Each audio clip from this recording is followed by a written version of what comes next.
Hello there, crafty friends. Eileen Godwin here with another YouTube tutorial for you. And I'm featuring today some stamps and a stencil by Lavinia stamps. The main feature is the beautiful botanical blossoms here. It looks just like a peacock's tail feathers, doesn't it? Beautiful. So let me show you how.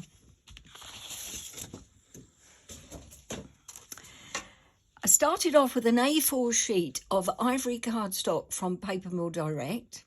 I folded the A4 sheet and creased it and cut it in half, and that gave me 2 cards, of which I'm going to use this one in a tent fold configuration. And this is 11 centimetres by just under, a tad under 15 centimetres in length. And the other card is just slightly smaller, but there's no wastage there. You'll get the same image out of the other card as well if you want to make more than one. Right, starting off with my TSquare, which is here. Bought this from Amazon. It's a bit flimsy, but it was inexpensive, not to mention cheap. It was $2.99, which I don't think is bad. I bought a couple. I've broken one. As I said, it is a bit flimsy, but I need to just be more gentle. And just going to attach that to the edge of the card and make sure that it is up against and clipped to that edge. And then I've got a couple of brushes here. Local do-it-yourself shop brushes. They're just angled here. I have a small, medium and large. I'm going to use the medium one, and also I've seen these on Amazon as well, and they're just angled so that you can do a nice stripe, which is what I'm going to do now. Using Archival inks, I've got Seafarer, Coastal Coral, Goldenrod, and Seagrass. Look at that, it's really pretty, isn't it? Starting off with Seagrass, I think. I'm just going to use the one brush. Right. Now, I'm going across the card, but try and avoid doing straight lines. Well, you want to do straight lines, but I mean, you want different widths of them. So you just don't want straight stripes right across, because that looks a little boring. So I'm starting off with one, and I'm just going across, just off of the middle. And then this is a bit boring. You need to wipe your TSquare each time, especially if you're using a distress ink or oxides, but even with archivals, otherwise you'll get a brown line where you don't want a brown line. So that's the green. Now I'm going to use coral. Same brush. Just take any of the ink off. And try and again avoid doing a uniform line. So this I'm going to make a little bit longer going across. And now down a bit. Wipe the TSquare. And then on to blue. This is a really strong colour, this Seafarer, so be careful. Don't overdo it.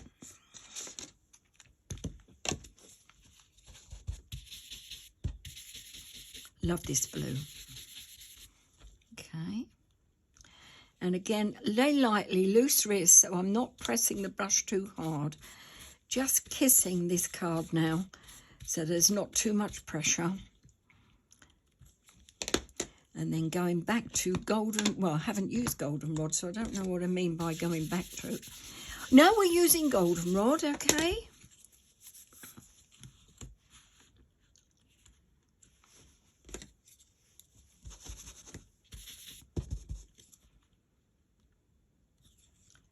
And again, trying not to get them too uniform. That can go a little bit longer. Yeah. And then back to the pink.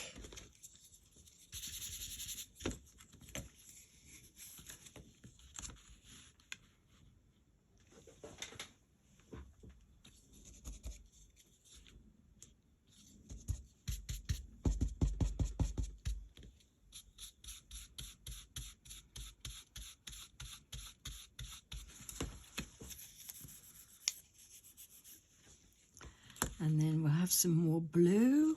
Oh, and I think I could put some more green down as well. Let's go for blue first.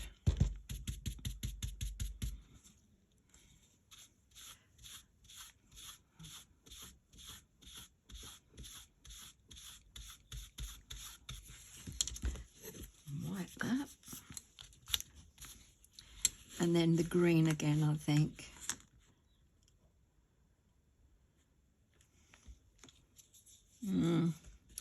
I'm just trying to look at the card. Yeah, I don't want any more down here. I think I'm going to put another bit of blue up the top. But not going right across. I want to alter the length of these stripes. That's better. Yeah. Right, that should do. Let's wipe that off.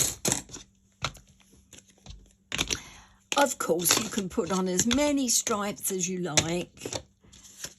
No worries with that. And now I'm going to move on to the stencil. And that is called Elegance. Pop that down. I'm using Coastal Coral and a soft brush, makeup brush. Try not to do a rectangle. So I'm starting off very lightly at the top and then going in sort of an S shape across the card and then back down again. So that it isn't a block of stencil colour. You've got a bit of movement there, like so, okay? So not too, it's quite pale. So the main feature obviously is that beautiful stamp. So I didn't really want anything else getting in the way. I'm now going to do the background words. Any words will do. I've chosen, because I love the script on these. These are called, what are they called? They're called Psychic Signs. And you've got different dates and then some text. And the text is an absolutely lovely font and very tiny words. It makes great texture for the backgrounds, as well as, of course, showing them full in their own right. I'm using goldenrod and starting off at the top of the card, and I'm going to take off a tiny amount. So it's second generation, and you can't see it very much. So this now, going down, I'm going to go first generation, because it's quite pale, this ink. But alter how much you're putting on. So I'm going over to the left now, so that there isn't a block of colour. I'm altering the widths across the card. You might not be able to see this too much, but it is there, and it just gives a bit of extra interest to the background. Pressing quite heavily now. Just lifts those stripes with a bit of extra colour. And again, altering the width, again, going back to the left, off the card, like so. And of course, because there are no stripes now, you can see more of this beautiful text and the font. And then down to the bottom, and I think I'll come back across here, like so. That's it. And that's filled in all of the background with different shades of that colour and different widths of the text. Bit more interest there. Okay, so that's the background done. So stamp press is next. I've got my Misty. I've got a sticky grid sheet from Sizzix in the background. That gives me extra help regarding holding the card in place, as well as the magnets. And these sticky grid sheets, don't muddle them up with double-sided adhesive. Oh no, they've got a light coating of glue on or stickiness on, and they're repositionable so that you can use them over again until the sticky goes. But it just gives me the extra protection to hold the stamp in the card in the right place. And this is the beautiful Botanical blossoms, popping that on. But so it's just off the card, but more or less in the middle of this cardstock, right in the centre. But then there's a little bit of the stamp just off so that it's coming in one swoop. It's such a pretty stamp. And I'm using Versafine Clair Nocturne. Might need more than one application of this.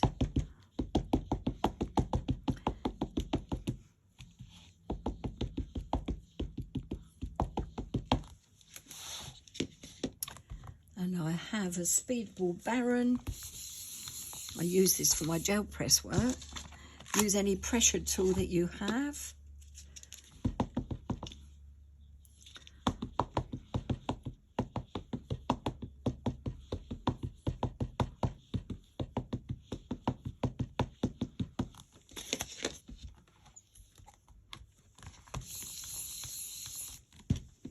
That's two. I think one more should do it to get all that detail of this beautiful stamp.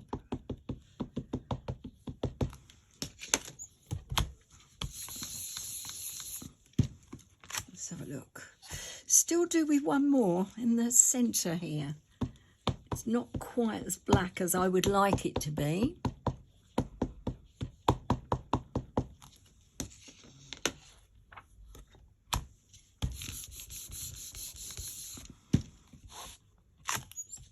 That's good. Good to go. Check fingers. Oh, I'll wash the stamp off later. Just a mild soap and water. Don't use cleaners on mine or brushes or anything. Okay. Right. Just check that on. In the middle. Yes. Okay. So what's next? Oh yes, that would help. Another stamp. This is the word inspire. And that's the last stamp that I'll be using. And it's from a set called Balance. And I have that on a tiny little block. You can use stamp press if you wish. But I'm going to be brave. Now I've got to ink it up properly because it's only getting one go at this, isn't it? And I'm going to pop that in there. Like so. That looks pretty good to me. I'm going to go around the edges, but I'm just going to wipe the fingers again. I'm using a Sharpie. You can use a ruler if you wish, or be brave. And I'm just going to outline that edge. Now this isn't dry. I can see that the ink is still wet. So popping that down so I don't pick any ink up on my fingers.